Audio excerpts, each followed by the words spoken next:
मुख्यमंत्री हाय हाय हाय हाय हाय हाय ममता बनर्जी हाय हाय हाय हाय हाय हाय ममता बनर्जी हाय हाय हाय हाय हाय हाय ममता बनर्जी हाय हाय हाय हाय हाय हाय ममता बनर्जी हाय हाय हाय हाय हाय हाय वंदे मातरम वंदे मातरम वंदे मातरम वंदे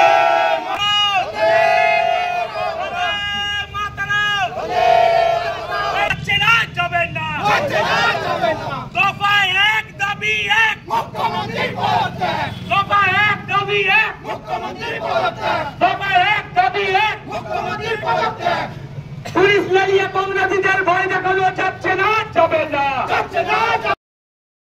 জাতীয় কংগ্রেস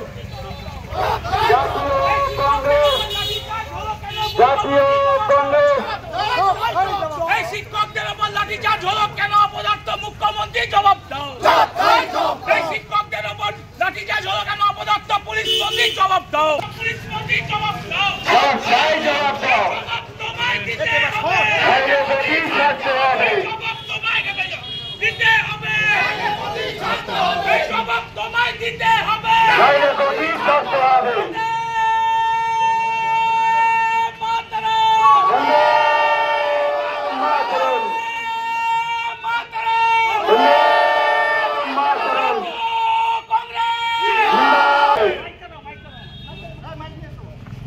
জেলা আইএনটিইউসি সেবা দলের পক্ষ থেকে এই যে ঘুঘুর বাসা জেলা শিক্ষা ভবন, এই পশ্চিমবঙ্গ সরকারের যে নামটা লিখে রেখেছে আজকে, এই পশ্চিমবঙ্গের নাম আজকে কোথায় মাটিতে নামিয়েছে এই কিছু অসাধু নেতা, কিছু অসাধু শাসক দলের মন্ত্রী, তারা আজকে তাদের জন্য আজকে শিক্ষা থেকে স্বাস্থ্য, স্বাস্থ্য থেকে শিল্প, শিল্প থেকে স্বাস্থ্য, সমস্তটা আজকে মাটিতে মিশিয়ে দিয়েছে।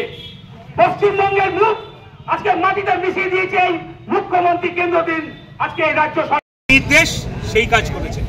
আজকে পুলিশ মন্ত্রী তথা মুখ্যমন্ত্রী মমতা বন্দ্যোপাধ্যায় উনি পরিষ্কার জেনে গেছেন যে যোগ্য কারা অযোগ্য কারা, ওনার কাছে সমস্ত নথি আছে। এসএসসি তথা এই যে শিক্ষা ভবন এগুলো সব এক একটা পার্টি অফিসে পরিণত হয়েছে। এগুলো এই সমস্ত ঘুঘুর বাসা থেকেই কিন্তু আজকে অযোগ্যরা চাকরি পেয়েছে। তাই দুদিন আগে যারা যোগ্য শিক্ষক, যারা ডিআই এর সঙ্গে দেখা করতে এসেছিল, অপদার্থ ডিআই এদের সঙ্গে দেখা করেনি, পুলিশ তাদেরকে লাঠি চার্জ করে দিয়েছে, এইখান থেকে ফাঁকা করে দিয়েছে। আজকে আমরা এসেছিলাম এই ঘুঘুর বাসাকে দরজা বন্ধ করতে, পুলিশ ছিনিয়ে নিয়েছে। পুলিশ সংখ্যায় বেশি, পুলিশের হাতে পাওয়ার আছে, পুলিশ আমাদের কাছ থেকে চেন তারা ছিনিয়ে নিয়েছে। কিন্তু পুলিশ পারবে না যে যারা শূন্য পেয়ে যারা 56 নিয়ে ঘুষ খেয়ে যাদের ওএমআর নিয়ে চাকরি হয়েছে তাদের হাত থেকে কিন্তু ওএমআরটা ছিনিয়ে নিতে পারবে না পুলিশ। তার প্রতিবাদ জানাতে আজকে আমরা এসেছিলাম। শিক্ষকদের ওপর যে লাঠিচার্জ হয়েছে তার প্রতিবাদ জানিয়ে আজকে আমরা কংগ্রেস পার্টির পক্ষ থেকে এই শিক্ষা ভবন অভিযান করেছিলাম। পুলিশ তাদের রং দেখালো, পুলিশ তো দেখাবেই। তাই পুলিশের আঁকা উনি হচ্ছে মুখ্যমন্ত্রী, তো মুখ্যমন্ত্রীর নির্দেশ তো আছেই যে তোমরা কিন্তু কোনো বিরোধীদেরকে মুখ খুলতে দেবে না। আজকে বর্তমানে তৃণমূল কংগ্রেসের মিছিল হচ্ছে, তৃণমূল কংগ্রেসরা মিছিল করছে অযোগ্যদের জন্য, আর কংগ্রেস এখানে এসছে যোগ্যদের জন্য। এটাই ফারাক। যোগ্যদের জন্য বিচার চাইতে এসে পুলিশের ঘাট ধাক্কা খাচ্ছি, আর অযোগ্যদের জন্য যারা গলা ফাটাচ্ছে তাদের জন্য পুলিশ কিন্তু নীরব। এটাই পশ্চিমবঙ্গের দ্বিচারিতা। পরবর্তী পদক্ষেপ আমরা 48 ঘন্টার মধ্যে এই ঘুঘুর বাসায় আবার আসবো। অফিসিয়াল টাইম যেদিন এই ডিআই থাকবে, দেখবো কতদিন পুলিশ আমাদের হাত থেকে চেনতালা ছিনিয়ে নেয়।